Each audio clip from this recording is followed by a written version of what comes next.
اعوذ باللہ من الشیطان الرجیم بسم اللہ الرحمن الرحیم رب اشرح لی صدری ویسر لی امری واحلل عقدۃ من لسانی یفقہوا قولی۔ آج ہم نے اپنا لیسن 20 سٹارٹ کرنا ہے، جس کے اندر ہم لوگوں نے کل جہاد کا چیپٹر کمپلیٹ کر لیا تھا، جو کہ کنیکٹنگ تھا چیپٹر 3 اور 4 کے درمیان،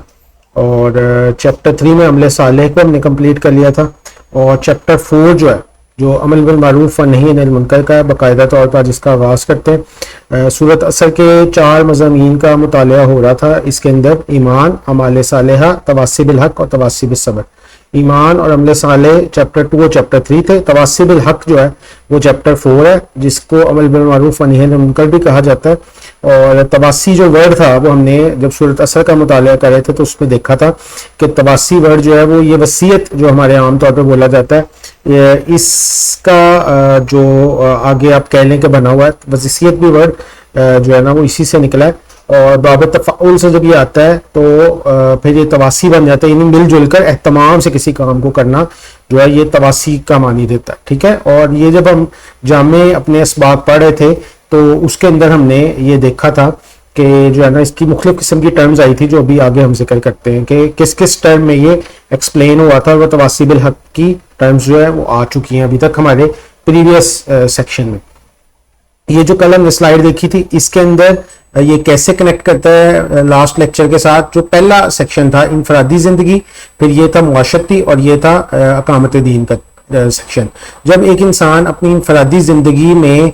جو ہے وہ یہ کام مکمل کرتے ہوئے فائٹ کرتے ہوئے جو ہی وہ ایسے پوائنٹ پہ پہنچتا ہے کہ وہ باہر والے لوگوں سے انٹریکشن شروع کرتا ہے، اس میں اس کے گھر والے ہو سکتے ہیں، معاشرہ ہو سکتا ہے، یا کوئی بھی جو ایکسٹرنل فیکٹرز ہیں، ایکسٹرنل لوگ ہیں، خارج میں ہیں، اس کے سامنے کوئی بندے ہیں، تو اپنی ذات سے نکلتا ہے، تو یہاا سے جو دعوت و تبلیغ اور عمل بالمعروف، تواصی بالحق، یہ سب ایک ہی چیزوں کے نام ہے، یہ سٹارٹ ہو جاتا ہے، ٹھیک ہے۔ یعنی یہ والے جو 2 لیولز تھے یہ جو ہیں یہ تواصی بالحق کے ہی لیولز ہیں، ٹھیک ہے۔ اور یہ ہم نے جو لاسٹ ٹائم بتایا تھا کہ یہ اس کے ساتھ کنیکٹنگ کیسے ہے، تو جو ہی آپ اس 4تھ پوائنٹ پہ پہنچیں گے تو آپ چاہے کسی انٹیلیجنٹ پرسن سے لاجیکل بات کر رہے ہیں یا ایموشنل واز نصیحت کر رہے ہیں، یا کوئی بھی ایسی جو آگے سارے پروسیس ہیں اس میں جاتے ہیں تو وہ تواصی بالحق کی صورت میں ہی ہوتے ہیں، ٹھیک ہے۔ اچھا، تواصی بالحق جو ہے یہ ابھی تک ہم لوگوں نے میں نے آپ کو بتا دیا کہ تمام سے مل جل کر اور حق کی بات کی تلقین کرنا، اس کے اندر جو ہے صرف حق کی بات کی تلقین بھی آئے گی، اور جو ہم نے دیکھا تھا کہ نہیں عن المنکر بھی اس میں شامل ہوتا ہے، کہ برائی سے روکنا بھی اس کے اندر شامل ہوتا ہے۔ سورۃ لقمان کے جو رکوع نمبر 2 تھا، جو ہمارا سیکنڈ لیسن تھا جس میں حکمت کا ٹاپک تھا، اس میں یہ ٹرم عمل بالمعروف و نہی عن المنکر کے طور پہ آ چکی ہے۔ پھر جو چوتھا حصہ تھا سورۃ حامیم سجدہ کا، اس کی آیت نمبر 33 میں دعوت اللہ کی اصلاح کی صورت میں یہ آئی تھی کہ جس میں اللہ تعالیٰ کی طرف جو ہے نا بلانا، کہ اس سے بہتر کس کی بات ہو سکتی ہے جو لوگوں کو اللہ کی طرف بلاتا ہے، ٹھیک ہے۔ یہ ٹرم بھی اسی میں آئے گی۔ پھر سورۃ حجرات جو لاسٹ چیپٹر میں آخری لیسن تھا، اس کے اندر جہاد فی سبیل اللہ کی ٹرم ہے، وہ بھی یہی چیز ہے، ٹھیک ہے۔ خارج میں جہاد فی سبیل اللہ کا آغاز وہ دعوت سے ہی ہوتا ہے، کہ اس کا جیسے پہلے بھی ذکر ہو چکا، دوبارہ بات کر دوں تاکہ یہ امپورٹنٹ ہے کہ جہاد کا معنی جو ہے وہ تلواریں لے کے گھومنا نہیں ہے، بلکہ بہت سارے اس کے سٹیپس ہیں۔ تو جو 4تھ سٹیپ ہے وہاں سے دعوت اللہ ہی شروع ہوتی ہے، جب انسان زبان سے یا اپنے عمل سے کسی بندے کو کوئی پیغام دیتا ہے تو وہاں سے دعوت کا آغاز ہو جاتا ہے، ٹھیک ہے۔ تو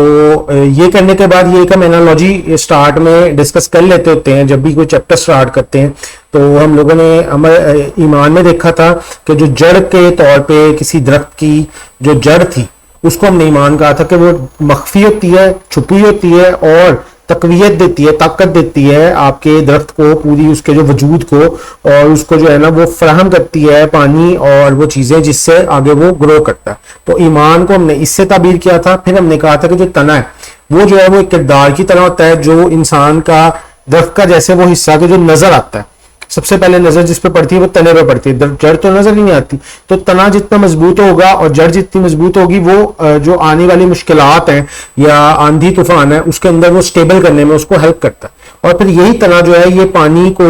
لے جا کر پتوں تک پہنچاتا ہے، جہاں سے پھر وہ آگے جو ہے نا وہ پھل یا پھول جو ہے وہ پیدا کرتا تھا. تو یہ جو تیسرا پارٹ آ گیا کہ پھل یا پھول جو درخت پیدا کرتا ہے, جو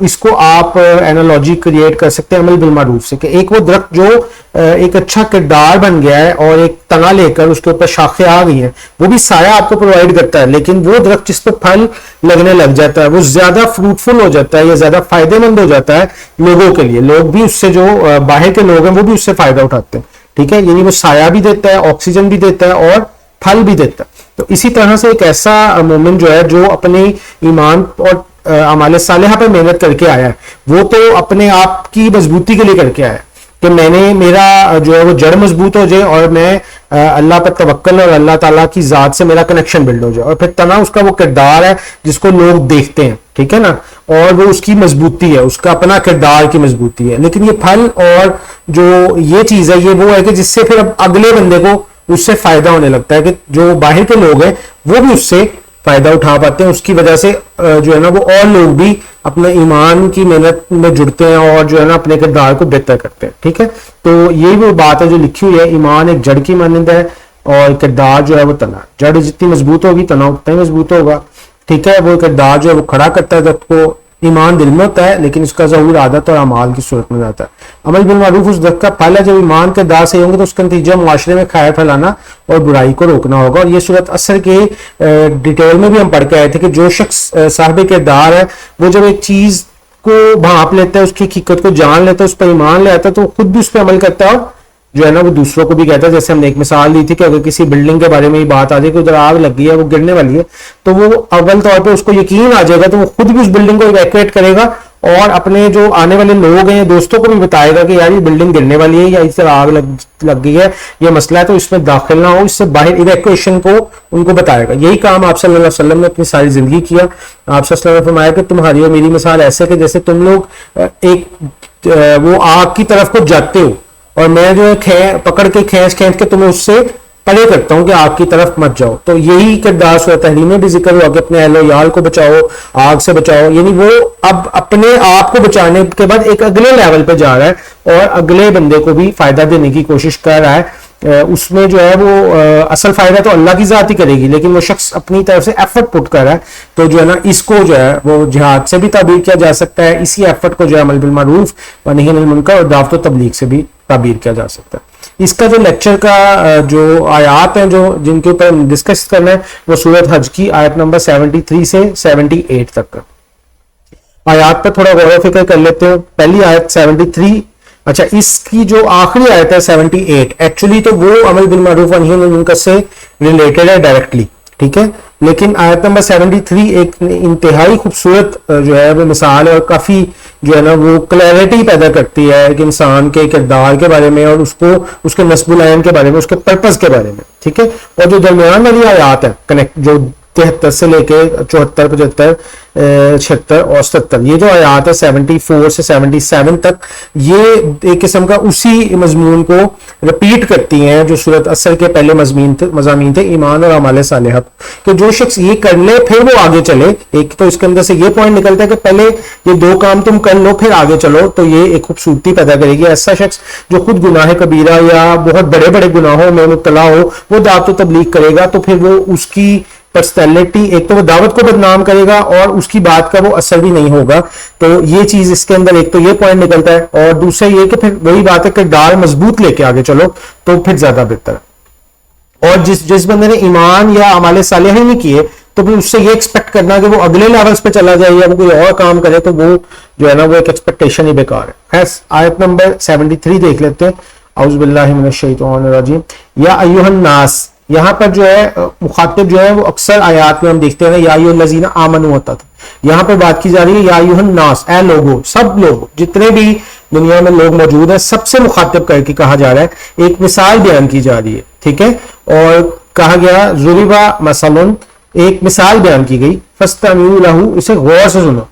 اب جب کوئی بھی شخص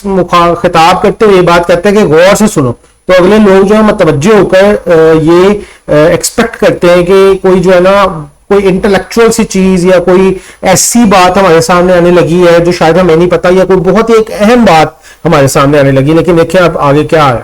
فرمایا کہ بس اسے غور سے سنو، ان الذین تدعون من دون اللہ، بے شک وہ ہستیاں جن کو تم اللہ کے سوا پکارتے ہو، وہ ہرگز نہیں بنا سکتی ایک مکھی،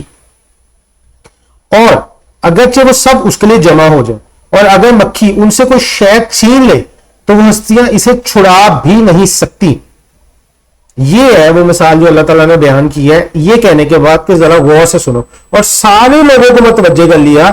صرف ایمان والوں کو نہیں متوجہ کیا، ساروں کو متوجہ کر لیا۔ اور آگے آیت کا آخری میں فرمایا لاچار ہے طالب اور مطلوب، یعنی کہ اس سے یہ پتہ لگ رہا ہے بات کو کہ بات کرنے والا جو ہے وہ ایک عام سی مثال کیوں لے کے ہے اللہ تعالیٰ، کہ یہ پہلی بات تو جو قرآن کے مخاطب تھے یہ کون لوگ تھے؟ وہ بدو عربی تھے جن کے پاس کوئی دنیا کی بہت ہائی فائی نالج نہیں تھا، تو ایسی مثال بیان کرنا زیادہ بہتر ہے کہ جو کسی کو بھی سمجھ آ سکے، جو روز مرہ کے مشاہدے میں ہو۔ جو ہے نا تقریر کا، یہ تحریر کی جو ہائیسٹ پوائنٹ ہے وہ یہ نہیں ہوتا کہ انسان ایسی بات کرے کہ جو لوگوں کے سروں کے اوپر سے گزر جائے، بلکہ ایسی بات یا ایک ایسی بات بیان کرنا کہ جو ایک عام آدمی، ایک چھوٹا بچہ بھی شاید سمجھ سکے، یہ ایک تقریر یا تحریر کا جو ہے وہ پیک پوائنٹ ہوتا ہے۔ تو وہ یہاں پہ بات کی گئی کہ کتنی آسان اور مختصر الفاظ میں جو نفی کر دی گئی ہے ہر اس چیز کی جس کو کہ انسان اللہ کے علاوہ طلب کرتا ہے۔ آخر میں فرمایا کہ لاچار طالب و مطلوب، کہ جس کو تم مطلوب بنا کر، نصب العین بنا کر، مقصد بنا کر بیٹھے ہو، وہ کتنا کمزور ہے، کتنی کی کمزور پرسنالٹی ہے کہ نہ تو وہ سب مل کر ایک مکھی کو پیدا کر سکتے ہیں۔ یہاں پہ وہ مکھی حقارت بیان کر دی گئی، اور پھر اس سے آگے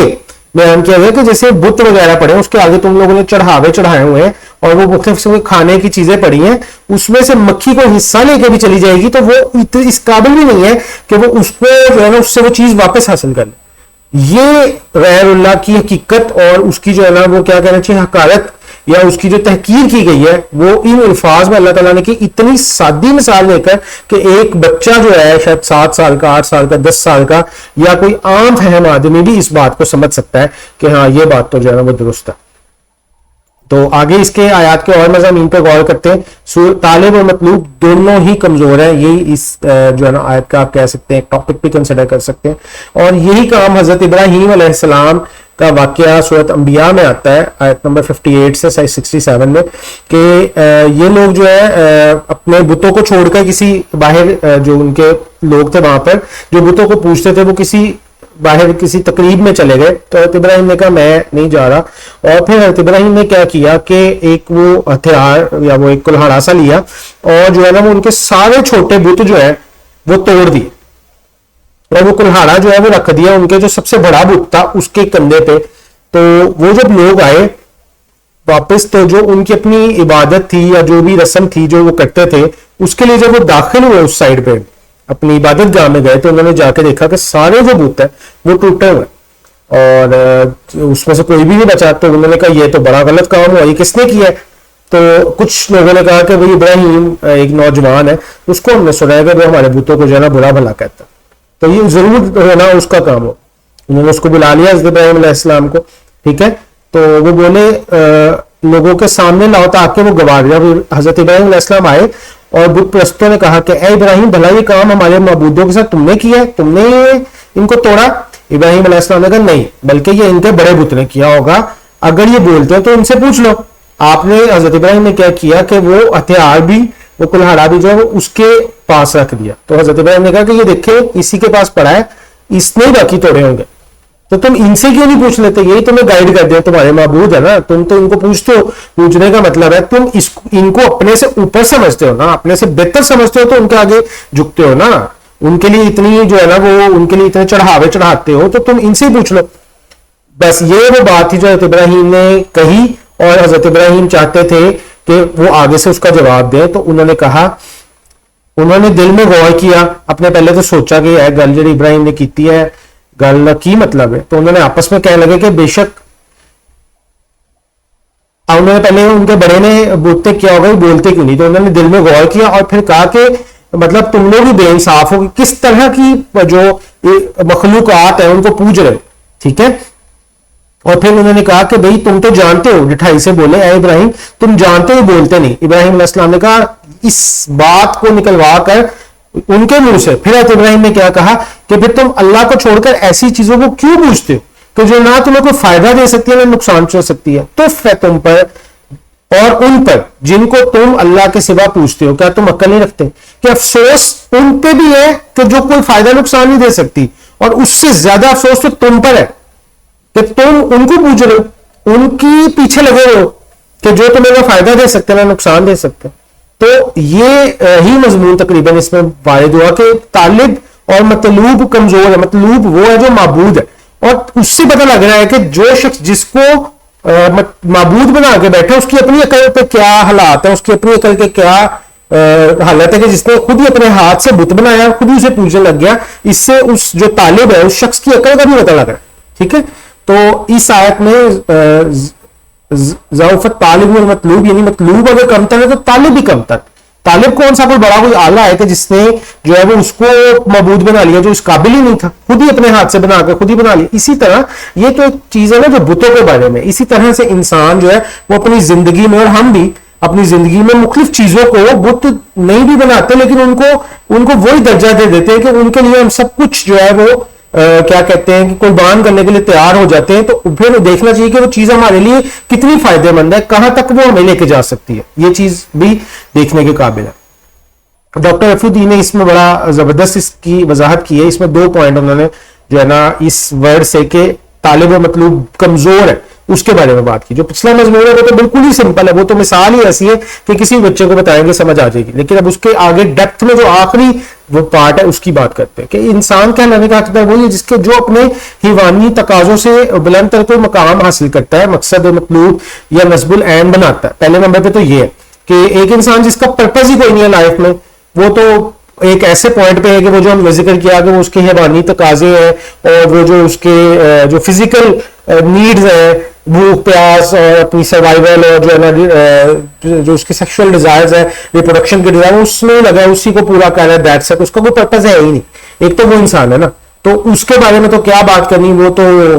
کیا کہنا کہ اس کی تو مثال ایسے کہ زندگی ہی نہیں گزارا بلکہ زندگی اس کو گزارنی. ٹھیک ہے, لیکن اب اگلے لوگ وہ آ جاتے ہیں جن کے کوئی نہ کوئی تھوڑا سا نصب العین موجود ہوتا ہے. پہلے لوگوں کے بارے میں قرآن کیا کہتا ہے سورۃ اعراف میں, اور ہم نے بہت سے جن اور انسان دوزخ کے لیے پیدا کیے. ان کے دل ہیں لیکن وہ سمجھ ہی نہیں آتی, ان کی آنکھیں مگر وہ دیکھتے ہی نہیں, ان کے کان ہیں لیکن وہ سنتے ہی نہیں. یہ لوگ بالکل چوپایوں کی طرح, بلکہ ان سے بھی گئے گزرے ہیں. یہی وہ ہے جو غفلت میں پڑے ہیں. چوپائی کا کام کریں وہی 3-4 کام کریں, اپنی جو فزیکل نیڈز ہیں ان کو پورا کرنے میں لگے. تو تم چوپایوں سے بدتر کیسے ہو گئے کہ تمہیں اللہ نے عقل دی, شعور دیا, سمجھ دی, ایک چیز کو سمجھنے کی صلاحیت دی, تم بھی انہی چیزوں میں لگے رہے. اس کی وہ مثال لیتے ہیں کہ ایک اونٹ گزرا ہے, اس نے دیکھا کہ یہ ایک درخت ہے, اور ایک انسان گزرا ہے, اس نے دیکھا یہ درخت ہے. دونوں کا دیکھنا ایک جیسا, تو پھر کیا فرق ہے؟ انسان کا تو اس کو سمجھ کر اس کی تخلیق میں غور و فکر کرنا اور پھر اس سے آگے نتائج اخذ کرنا مقصود ہے نا. اگر ایک اونٹ کا پہاڑ کو دیکھنا, ایک اونٹ کا آسمان کو دیکھنا, ایک اونٹ کا درخت کو دیکھنا, اور ایک انسان اس کے پاس سے ویسے ہی گزرا جیسے ایک جانور دیکھ رہا ہے, تو یہ بھی دیکھ رہا ہے, تو پھر کیا فرق ہے؟ ایک جیسے ہوگا. پھر سورۃ انفال میں فرمایا کچھ شک نہیں کہ اللہ کے نزدیک بدترین جانور وہ ہیں جو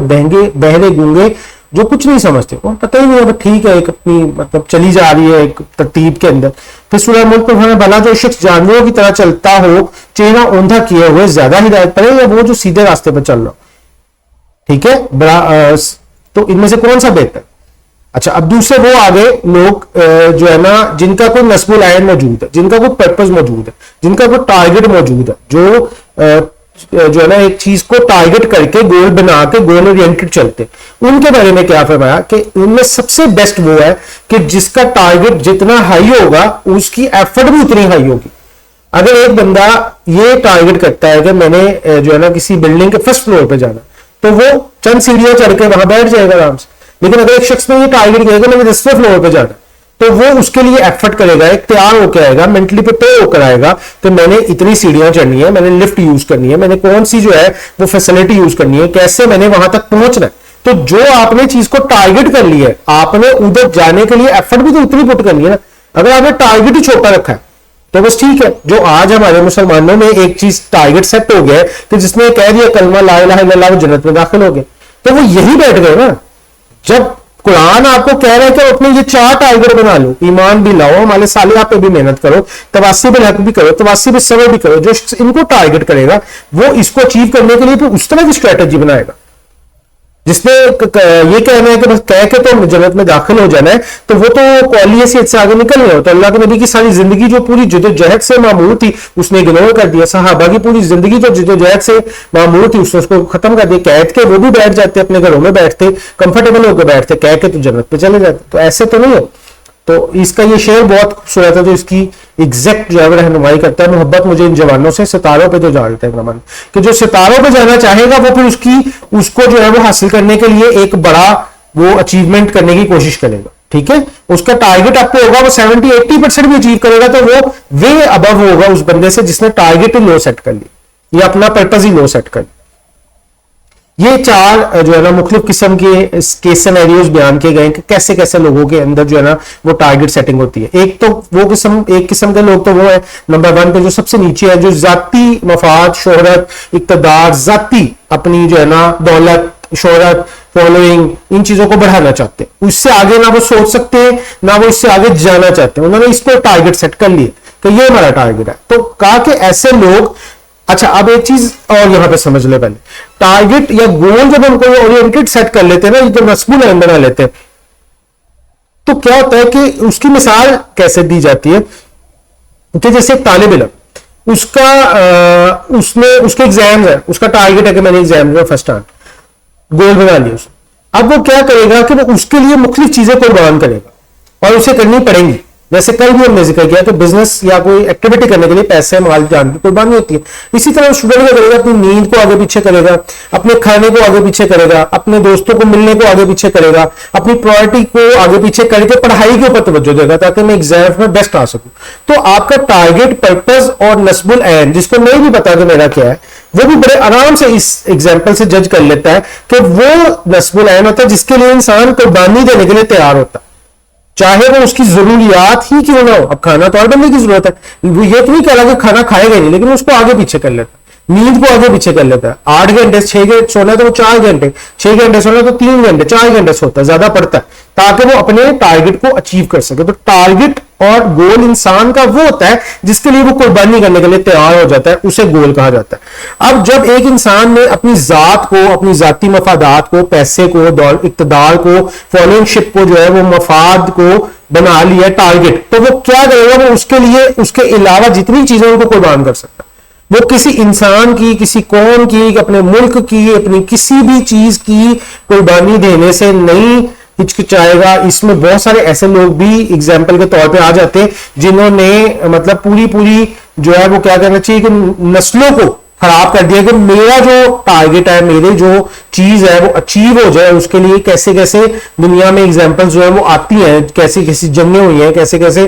حالات پیدا ہوئے صرف ایک شخص کی ذات کو پروٹیکٹ کرنے کے لیے, اور اس نے جو ہے وہ کیا کچھ کیا ہے یہ ہم سب بہتر جانتے ہیں. ٹھیک ہے, سیکنڈ نمبر پہ وہ شخص آ جاتا ہے جو پہلے سے تو خیر بہتر ہے لیکن وہ ابھی درمیان میں ہے, کہ جو اپنی قوم, وطن اور ان کو جو ہے نا وہ مقصد بنا لیتا ہے. ٹھیک ہے, وہ ذاتی مفاد کو تو قربان کرے گا اپنے قوم و وطن کے لیے, لیکن اس کے آگے نہیں سوچے گا, اس سے آگے نہیں جائے گا. وہ جو آپ کی, اگر ہم اسلام کی بات کریں, اخوت کی بات کریں, ملت کی بات کریں, وہ ان سب چیزوں کو قربان کر دے گا. وہ یہیں پہ رکے گا کہ بھائی میرا جو بارڈر ہے وہ یہی ہے کہ میں نے اپنی قوم اور اپنے وطن کے لیے جو کچھ بہتر کرنا ہے وہ کرنا ہے. اس سے آگے وہ نہیں جائے گا. اگر کسی اور مسلمان کو کوئی کسی اور ملک میں یا کسی اور جو ہے وہ علاقے میں ہے, وہ اس کو مسئلہ, تو وہ کہے گا دس از ناٹ مائی کنسرن, یہ میرا مسئلہ نہیں ہے, میں نے اسے حل نہیں کرنا, کیونکہ اس نے اپنی قوم اور وطن تک وہ جو ہے نا وہ رک گئے. تیسرے نمبر پہ ایسے لوگ ہیں جن کا نصب العین انسان ہے. ٹھیک ہے, وہ ہیومینٹی ہے. وہ دوسرے ملکوں میں جو کسی اور ملک میں اگر کسی, بلکہ ایون کہ اگر کسی کافر پہ بھی ظلم ہو رہا ہوگا تو وہ اس کے بارے میں بھی کنسرنڈ ہوگا, وہ بات کرے گا کہ یار یہ جو ہے نا یہ ظلم ہے, یہ غلط ہے, یہ ٹھیک نہیں ہے. ٹھیک ہے, وہ قومی مفادات اور ان سے اور آگے نکل کے ہیومینٹی کے بارے میں سوچے گا, انسانیت کے بارے میں سوچے گا, انسانوں کے بارے میں سوچے گا. تو تھرڈ لیول ہو جائے گا. اور چوتھے لیول پہ یہ ہے کہ جو انسان اللہ کی خوشنودی کو اپنا نصب العین بنا لے گا تو وہ ان سب کو کور بھی کرے گا, اور اس سے اور آگے جا کر دنیا میں جتنی مخلوقات ہیں ان سب کے لیے وہ فائدہ سوچنے کے قابل ہوگا کہ بھئی نہ صرف مسلمانوں میں یہ چیزیں ہونی چاہیے, ہمارے جو ہے نا اس ایک قوم یا ایک ملک کی بہتری ہونی چاہیے وہ ہیومینٹی کے بلکہ اس سے بھی آگے. جیسے عمر رضی اللہ تعالیٰ نے کہا تھا نا کہ اگر دریائے دجلہ کے نزدیک ایک جو ہے نا وہ بکری کا بچہ بھی پیاسا مرے گا تو عمر سے سوال ہو. یعنی وہاں تک انسان کی سوچ چلی جاتی ہے کہ وہ اللہ کی ہر مخلوق کو جو ہے وہ اللہ کی وہ مانتا ہے کہ یہ میرا جو ہے نا وہ اس کے ساتھ ایک اٹیچمنٹ فیل کرتا ہے کہ بھئی یہ سب میرا کام ہے. اللہ کے نبی صلی اللہ علیہ وسلم کے بارے میں کیا کہا کہ وہ رحمت للعالمین ہے, کہ وہ سب کا فائدہ اور آپ کا اسوہ جو ہے وہ اس کو فالو کرنے لگے گا. کہ اللہ کے نبی صلی اللہ علیہ وسلم صرف ان لوگوں کے بارے میں جو ہے وہ رحمت العالمین نہیں تھے کہ جو مسلمان ہو گئے تھے, جو نہیں تھے ان کے بارے میں بھی سوچتے تھے, جانوروں تک کے بارے میں, درختوں تک کے بارے میں. جب اسلام یہ آپ کو کہہ رہا ہے, کل ہم نے پڑھا کہ جنگ کے دوران درختوں کو نہ کاٹا جائے, اب بتائیں کہ وہ درختوں کے بارے میں بھی اتنا کنسرنڈ ہے. ٹھیک ہے, کھیتی کو نہ جلایا جائے, جو لوگ جو بوڑھے ہیں, جو راہب ہیں, جو عورتیں, ان کو نہ نقصان پہنچائے. جو اسلام اس لیول پہ لے کے جا رہا ہے آپ کو, وہ آپ سے کیا ایکسپیکٹیشنز کر رہا ہے کہ آپ نے کہاں تک جو ہے نا وہ کنسرن ہونا ہے اس کے بارے میں سوچنا. ٹھیک ہے, اب یہ جو چیزیں ہیں یہ انسان کو جیسے یہاں سے اپ لے کے جاتی ہے ایک لیول, اسی طرح یہ جب انسان کسی ایک چیز میں سٹک ہو جاتا ہے تو وہ پھر اس کو ڈاؤن لیتی ہیں, اگلے لیول پہ جانے نہیں دیتی. تو نمبر 1 والے لوگ جو ہیں وہ زیادہ تر شہرت, دولت اور ان چیزوں میں رہتے ہیں. اس کے بارے میں آپ اسلام کی حدیث سے مبارکہ ہے, برباد ہو گیا دینار کا بندہ, برباد ہو گیا درہم کا بندہ. درہم دینار جس نے دولت کو اپنا بنا لیا وہ بھائی جو ہے نا وہ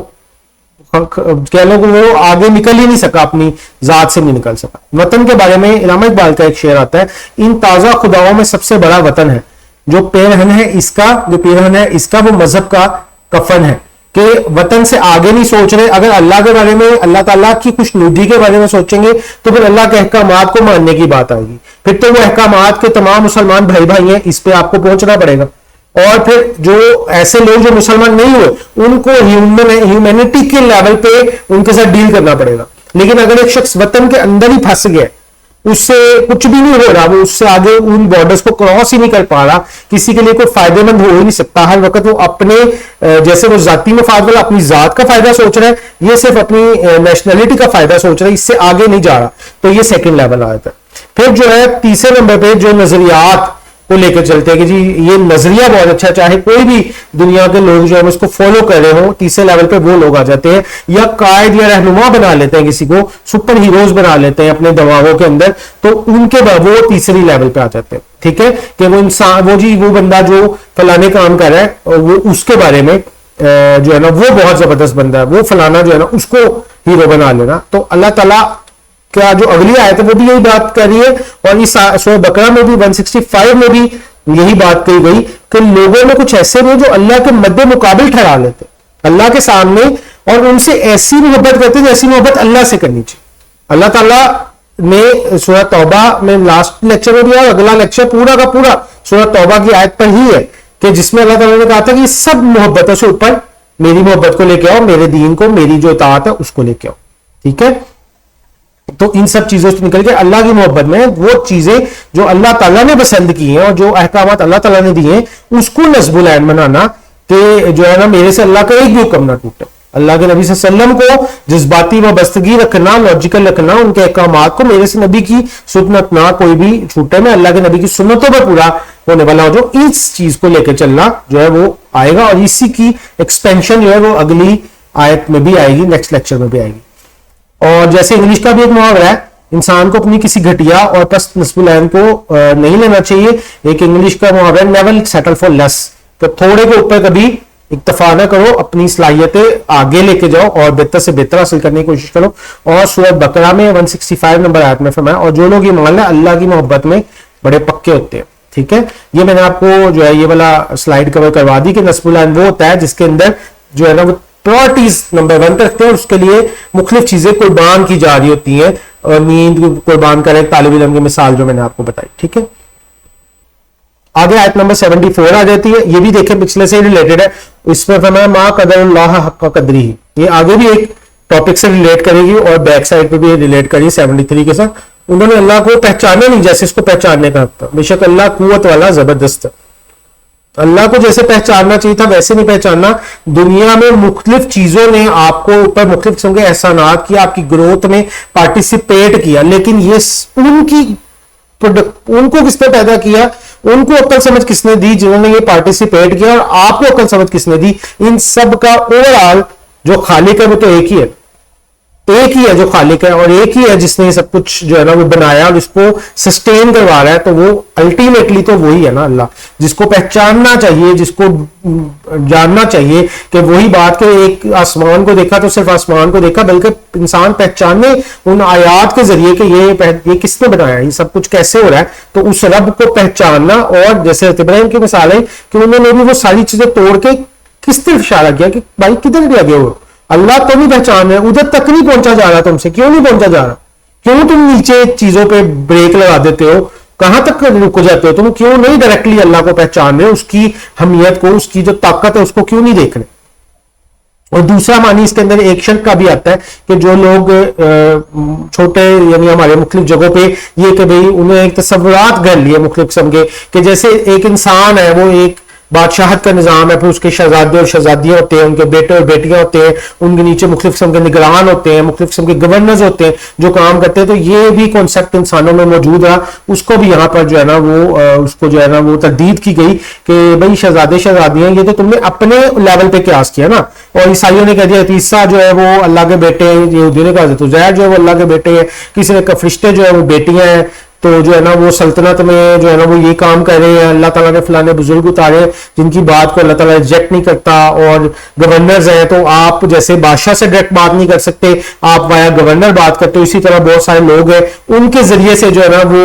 کنیکٹ کیا جا سکتا ہے اللہ تعالیٰ کے ساتھ، تو اس سب چیزوں کی نفی کر کے اللہ تعالیٰ کہہ رہے ہیں کہ بھئی ہم جو ہے نا آپ کے لیے آپ کے ساتھ انسان سے کنیکٹ ہونا چاہتے ہیں، انسان بھی تو مجھے پہچانے اور میرے ساتھ کنیکٹ ہو نا، تو ان سب چیزوں کا یہاں پر ڈینائل ہو رہا۔ ٹھیک ہے، پھر قرآن پاک میں سورہ بنی اسرائیل کی آخری آیت میں اس کا نفی کیا گیا، 111 نمبر آیت میں اے نبی صلی اللہ علیہ وسلم کہہ دیجئے ساری تعریف اللہ کے لیے جس نے کسی کو بیٹا نہیں بنایا اور نہ اس کی بادشاہی میں کوئی شریک ہے، اکیلا تنہا وہ بادشاہ ہے، اور نہ ہی اس کی کسی کمزوری کی وجہ سے اس کا کوئی مددگار ہے، اور اسے اس طرح بڑا کیجئے جیسے اس کی بڑائی نافذ کیجئے جیسا کہ اسے بڑا کرنے کا حق ہے۔ اللہ کو جیسے ماننے کا ہے ویسے ہی اللہ کو مانا جائے، وہ تنہا ہے، ڈائریکٹ آپ کے ساتھ جو ہے وہ کنیکٹ آپ کر سکتے ہیں اللہ تعالیٰ سے۔ اللہ تعالیٰ کہتے ہیں رات کے پہر میں اللہ تعالیٰ پہلے آسمان پہ آتے ہیں، کہتے ہیں کوئی بخشش مانگنے والا تو وہ مانگ لے بخشش، تو وہ آپ کو کنیکٹ نہ ہو تو آپ کی مرضی ہے، آپ نے اگر بیچ میں لنکس رکھنے ہیں تو وہ آپ کی چوائس ہے، لیکن اللہ تعالیٰ آپ کے ساتھ آپ ڈائریکٹ اللہ سے رابطہ کنیکشن بلڈ کر سکتے ہیں، اپنی بات جو ہے وہ دعا کر سکتے ہیں، ڈائریکٹ اس تک پہنچ سکتے ہیں۔ ٹھیک ہے، اور اس کو ہی پہچاننا چاہیے، بیچ والے لنکس کو اس کے برابر شریک نہیں ٹھہرانا چاہیے۔ پھر قل هو اللہ احد جو سورہ اخلاص ہے جو ہمیں سب کو ماشاءاللہ یاد ہوتی نماز میں پڑھتے ہیں، اس میں بھی یہی اے نبی صلی اللہ علیہ وسلم کہہ دیجئے وہ اللہ یکتا ہے، اللہ بے نیاز ہے، نہ اس سے کوئی پیدا ہوا اور نہ کسی نے اس کو پیدا کیا اور نہ ہی کوئی اس کا ہمسر ہے۔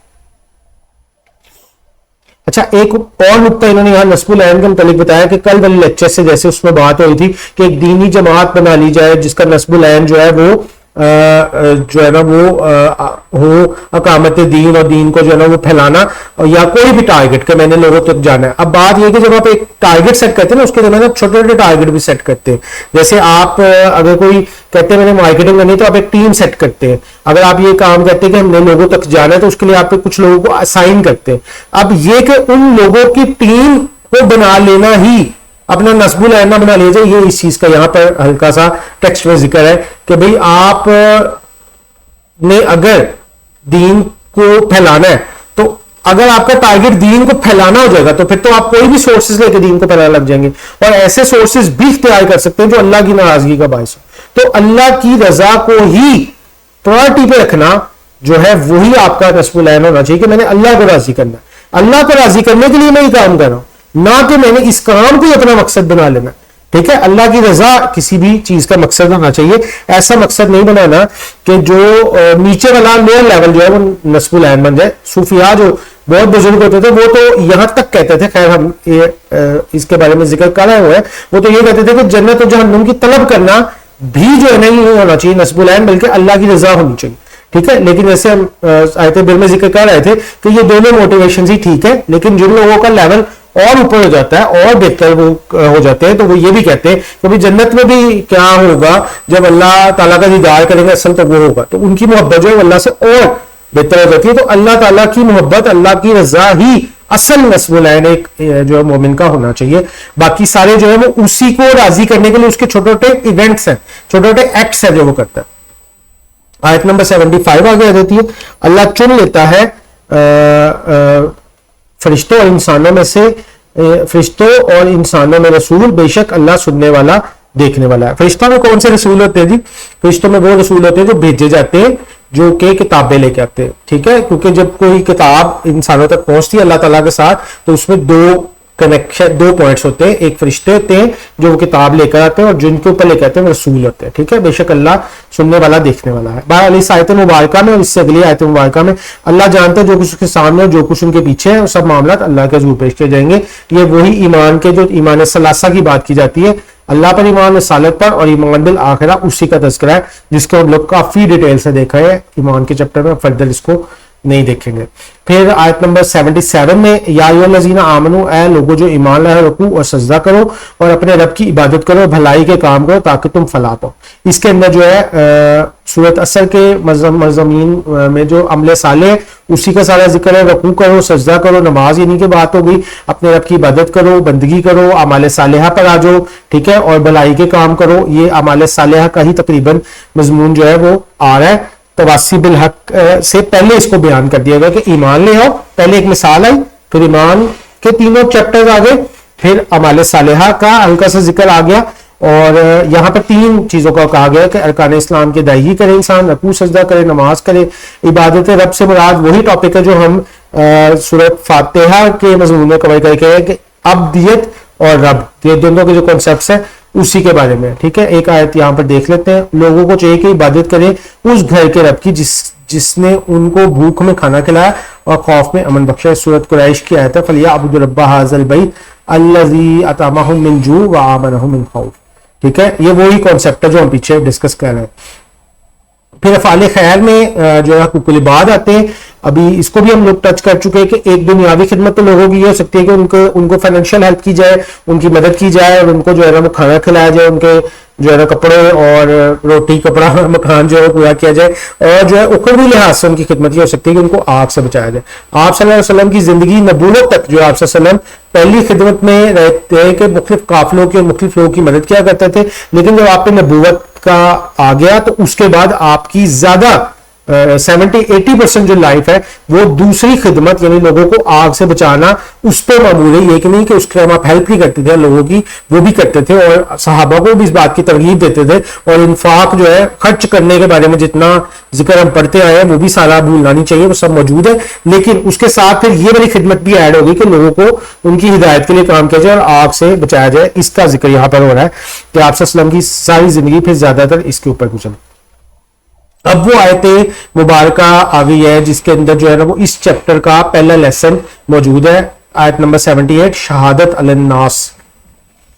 اس کے مضمون پہ آپ تھوڑا سا پہلے اس کا ترجمہ دیکھ لیں. اور اللہ کی راہ میں جہاد کرو جیسا کہ اس کے لیے جہاد کرنے کا حق ہے, اس نے تمہیں چن لیا ہے اور تم پر دین کی کسی بات میں تنگی نہیں رکھی. یہ دین راستہ ہے تمہارے جد امجد ابراہیم علیہ السلام کا, انہوں نے تمہارا نام مسلمان رکھا اس سے پہلے اور اب بھی, تاکہ روز قیامت رسول اکرم صلی اللہ علیہ وسلم گواہ بن جائے تم پر اور تم گواہ بن جاؤ لوگوں پر. پس قائم کرو نماز اور زکات ادا کرو اور اللہ سے چمٹ جاؤ, اور وہی تمہارا دوست ہے. پس بے شک کہ وہ بہت خوبصورت دوست ہے, خوب مددگار ہے. ٹھیک ہے, یہ اس کا ترجمہ ہو گیا آیت کا. اس کے سپلٹس کر کے 3-4 پارٹس ہیں, ان کو دیکھ لیتے ہیں. جہاد فی سبیل اللہ کا اس میں ذکر ہو گیا سٹارٹ میں کہ اللہ کی راہ میں جہاد کرو جیسا کہ جہاد کرنے کا حق ہے. ٹھیک ہے, جیسے بھی بات ہوگی کہ خدمت خلق میں لوگوں کو آگ سے بچانا جو ہے وہ بھی ایک خدمت خلق ہو گئی. اس کے اندر جو سیکنڈ لیول ہے جہاد کا درمیان والا وہ آ جائے گا جس کے اندر آپ دعوت و تبلیغ کریں, اور تیسرے نمبر پہ نظام میں تبدیلی کی کوشش کرنا, کیونکہ جو ظالم نظام ہوتا ہے نا وہ تو مظلوم پیدا کرتا ہی جاتا, وہ تو آپ کے ساتھ جو ہے وہ ایسے کام کرے گا کہ آپ کو فائنینشلی بھی ڈے بائی ڈے ویک کرے گا اور آپ کے ایمان کی حالت بھی ڈے بائی ڈے ابتر ہوتی جائے گی. تو ان دونوں کو ایک طرف سے تو یہ کہ مظلوموں کی مدد کی جائے فائنینشلی بھی, اور ان کی ایمان کی طرف سے بھی محنت کی جائے کہ ان کا بڑھے اور ان کے لیے بہتری ہو, اور ساتھ ساتھ ہمارا بھی انکریز ہوتا ہے. تو جو ہے دوسرے نمبر پہ کہ نظام میں تبدیلی کر کے کہنا چاہیے کہ وہ مظلوم پروڈیوس ہی نہ ہونے دیے جائے کہ جو مظلوم پیدا ہو رہے ہیں. اگر ایک عادلانہ نظام دنیا میں قائم ہوگا تو جن لوگوں کی تلفی ہو رہی ہے وہ بھی تو ختم ہو جائے گی نا. یعنی میرٹ آ جائے, عدل انصاف آ جائے, تو آپ خود سمجھ سکتے ہیں کہ مظلوم پیدا ہی کم ہوں گے, لوگوں کے ساتھ ظلم ہی کم ہوگا, تو پھر مدد بھی کم لوگوں کی کرنی پڑے گی. ٹھیک ہے, اور لوگ جو ہے وہ خود بخود سٹیبل ہونے لگ جائے گا. تو اس نظام کی جس کے اندر عدل موجود ہو, جس کے اندر میرٹ موجود ہو, جس کے اندر لوگوں کے ساتھ انصاف کی روش ہو, اس کے قیام کی کوشش بھی سیاست کرنی چاہیے. تو یہ وہ جہاد کا وہ جو نچلا سیکشن تھا, جو دوسرے اور تھرڈ اور سیکنڈ لیول ہے, سیکنڈ اور تھرڈ لیول ہے, اس کی بات ہوگی. حق کا جہادی ہی ورڈ آ رہا ہے اس کے اندر. اچھا, ابھی ہم نے دیکھا کہ اللہ تعالیٰ نے کہا کہ ان لوگوں نے میری ویسے قدر نہیں کی جیسے قدر کرنے کا حق تھا, اور یہاں پہ فرمایا کہ ایسے حق کرو جیسے جہاد کرنے کا حق ہے. یعنی دونوں چیزوں کو جب ریلیٹ کریں گے تو یہ دونوں آپس میں کنیکٹڈ ہیں. جتنا ایمان اللہ کی ذات پر زیادہ ہوگا, جتنی اللہ کی پہچان زیادہ ہوگی, اتنا ہی اس کے رستے میں ایفرٹ کرنا آسان ہوگا. اور جتنا اللہ تعالیٰ کی ذات کے ساتھ آپ کو پہچان نہیں ہے, آپ کو پتہ نہیں کہ میرے جو ہے نا سارے معاملات اللہ کی سپرد ہے, اتنا ہی آپ کے لیے پھر اس کو کرنا بھی مشکل ہو جائے گا. یہ ان دونوں آیتوں کا آپس میں کنیکشن ہے. حق کا جہادی ہی وما قدر اللہ حق کا قدر ہی, کہ ایسے قدر نہیں کی جیسے قدر کرنے کا حق ہے, اور ویسے جہاد کرو جیسے جہاد کرنے کا حق ہے. یہ دونوں چیزیں آپس میں انٹر کنیکٹڈ ہیں, اور ایمان کے ساتھ ہی جہاد میں. ٹھیک ہے, وما جعل علیکم فی الدین من الحرج, اللہ تعالیٰ نے اگلی آیت کے اگلے حصے میں کہا کہ میں نے تمہارے لیے ایسا دین پسند کیا جس میں تنگی نہیں ہے. تنگی نہیں سے مراد یہ ہے کہ رہبانیت نہیں ہے, اور جو تمہارے فطری تقاضے ان کو میں نے سرے سے جو ہے وہ ختم نہیں کر دیا کہ تم نے ان کو یوز ہی نہیں کرنا, بلکہ ان کو چینلائز کر دیا کہ تم جو ہے اس کو پازیٹیو مینز کے ذریعے یوز کر سکتے ہو, ان کو جو ہے نا اپنے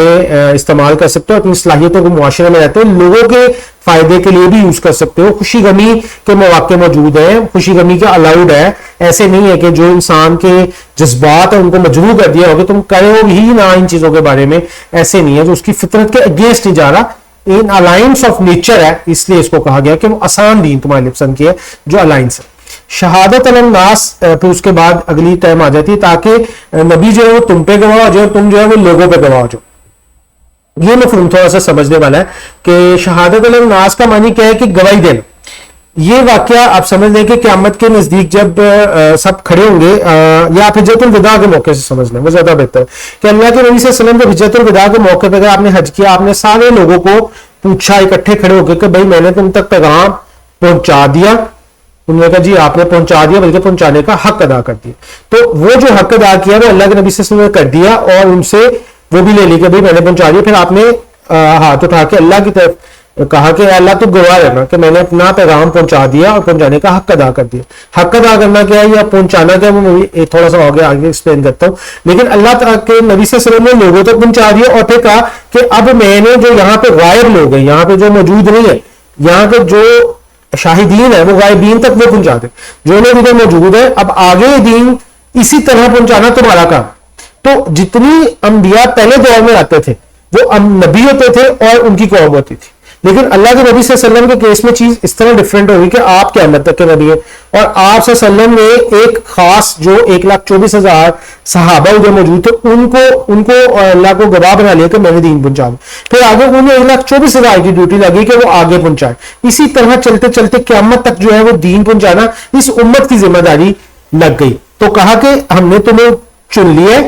کہ تم لوگوں پہ گواہ ہو جاؤ. جیسے نبی تم پہ گواہ ہوا, اس نے تمہیں بات پہنچا دی اور گواہی لی, اور اللہ کو کہا کہ گواہ رہنا کہ میں نے پہنچا دی. اسی طرح اب آگے امت کا کام ہے کہ وہ ان لوگوں تک پہنچا دے تاکہ ان لوگوں کے پاس یہ حجت نہ ہو کہ بھئی ہمارے تک تو دین پہنچا ہی نہیں, ہمیں تو پتہ ہی نہیں لگا کہ محمد صلی اللہ علیہ وسلم کا پیغام کیا تھا, اللہ کا پیغام کیا تھا. تو تم نے ادھر تک پہنچا. ٹھیک ہے, اور یہ پہنچانا ایسے نہیں ہے کہ جیسے اب کوئی بھی شخص بیٹھ جائے اور وہ کہے کہ جی میں نے آپ کو بات بتا دی, ٹھیک ہے جی اوکے, ایسے نہیں ہے, بلکہ اپنے قول کے ساتھ اپنے عمل کے ذریعے بھی پہنچانا ہے جیسے اللہ کے نبی صلی اللہ علیہ وسلم نے پہنچایا. شہادت الناس کا مفہوم یہ ہے کہ لوگوں کے خلاف گواہی دینا, یعنی ان تک بات پہنچا دینا, حجت تمام کر دینا. اور پھر اگر کوئی یہ کہے کہ مجھے پتہ نہیں تھا تو اس کے خلاف گواہی دینا کہ یہاں تک پیغام پہنچایا گیا ہے قول اور عمل کے ذریعے. ٹھیک ہے, صرف جو ہے نا وہ زبانی کلامی نہیں بات ہو رہی, قول بھی کرنا عمل بھی. اس لیے آپ صلی اللہ علیہ وسلم کی زندگی جو ہے وہ ساری کی ساری اس عمل سے تعبیر ہو رہی ہے جس کا ہم ذکر کریں کہ وہ عملاً قرآن کو انہوں نے پہنچایا. جیسے عائشہ کہتی ہے کہ آپ صلی اللہ علیہ وسلم قرآن چلتا پھرتا قرآن تھے. ٹھیک ہے نا. تو سورۃ نساء میں آتا ہے بس اس وقت کیا حل ہوگا جب ہم ہر امت میں سے گواہ کھڑا کریں گے, اس امت پر نبی صلی اللہ علیہ وسلم آپ کو گواہ بنا کر لائیں گے. تو آپ نے ہجرت الوداع کے موقع پہ کہا, اور پھر یہ سارے واقعات کہ جو آپ کی مکی زندگی ہے اس میں آپ کو جو تکالیف دی گئی, پھر شعیب ابی طالب میں جو آپ کو قید رہا گیا, طائف کا واقعہ, کتنے واقعات ہیں جس میں آپ کو تکالیف اور مصیبتوں کا سامنا کرنا پڑا, لیکن آپ اپنے مشن پہ قائم رہے اور لوگوں تک جو ہے وہ اللہ کا پیغام پہنچاتے رہے. پھر احد کا میدان, پھر جو اس کے بعد آتا ہے آپ کا خندق کی کھدائی کے موقع پہ آپ صحابہ کے ساتھ موجود تھے, شانہ بشانہ موجود تھے. پھر یہ کرنے کے بعد اب یہ ذمہ داری امت پہ آ گئی, اور پھر جو آپ کے فوراً بعد لوگ تھے صحابہ, انہوں نے بھی اس کو بیسٹ لیول پہ پرفارم کر دیا, اور جو ہے نا اس کی مختلف علاقوں میں چلے گئے. آپ صحابہ جو ہے وہ مکہ مدینہ میں بھی تو رہ سکتے تھے نا, وہ مختلف علاقوں میں جا کر انہوں نے جو ہے وہ اس پیغام کو پہنچا دیا. اللہ سے چمٹ جاؤ کا معنی آگے آتا ہے, آگے فرمایا کہ اللہ سے چمٹ جاؤ. آخری حکم دے گی کہ اب اٹھو اور عمل کا آغاز کرو, نماز پڑھو, زکوٰۃ دو, اعمال صالحہ کو بھی جاری رکھو, اور ساتھ ساتھ جہاد کا کام کرتے جاؤ. تو پچھلی آیت میں بھی نماز کا مراد اس کے ارکان تھے. اور ٹھیک ہے, اللہ کے ساتھ چمٹ جاؤ کا معنی یہ ہے کہ اللہ کے ساتھ چمٹنے کا مراد ہے اللہ کی رسی سے چمٹنا, یعنی قرآن سے چمٹنا, جو اس کا کلام ہے اس سے چمٹنا. تو فرمایا کہ سورۃ آل عمران میں وَاعْتَصِمُوا بِحَبْلِ اللَّهِ جَمِيعًا وَلَا تَفَرَّقُوا, اور سب مل کر اللہ کی رسی کو مضبوطی سے تھام لو اور گروہ نہ ہو جو تو فرقے میں نہ پڑو. اللہ کی رسی سے مراد قرآن حکیم ہے. سورۃ جامع ترمذی میں آپ صلی اللہ علیہ وسلم نے فرمایا قرآن ہی اللہ کی مضبوط رسی ہے اور حکمت بڑا ذکر ہے, وہی صراط مستقیم ہے. ٹھیک ہے نا. گویا جہاد فی سبیل اللہ اور شہادت علی الناس کے فرائض کے ادائیگی کے لیے مرکز و محور قرآن حکیم ہے. وہ مولاکم فنعم المولا ونعم النصیر. آخری حصہ جو ہے وہ آیت کا یہ ہے کہ اس میں اپریسیشن ہے, ایک جو ہے نا وہ کیا کہنا چاہیے کہ کام تو مشکل ہے, اور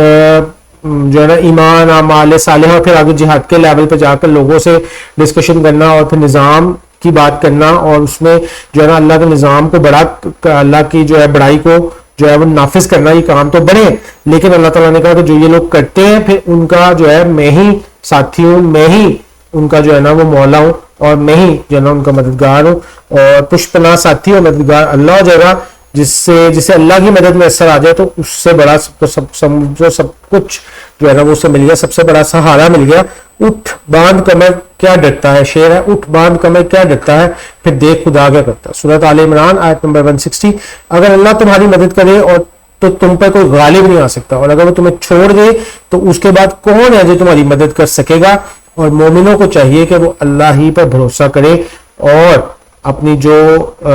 ہم یہ دیکھ رہے ہیں قرآن کو جو اسٹڈی کریں, اس کو کرنے کے لیے اللہ کی مدد و نصرت بیچ میں نہ ہو تو انسان ایک قدم بھی نہیں اٹھا سکتا, اور ساری جو ہے وہ توفیق اللہ ہی کی ہے. تو یہاں پر جو ہے انشاءاللہ اس لیکچر کو ریپ اپ کرتے ہیں, باقی جو ہے وہ انشاءاللہ نیکسٹ ویک میں نیکسٹ لیکچر سٹارٹ کریں. السلام علیکم.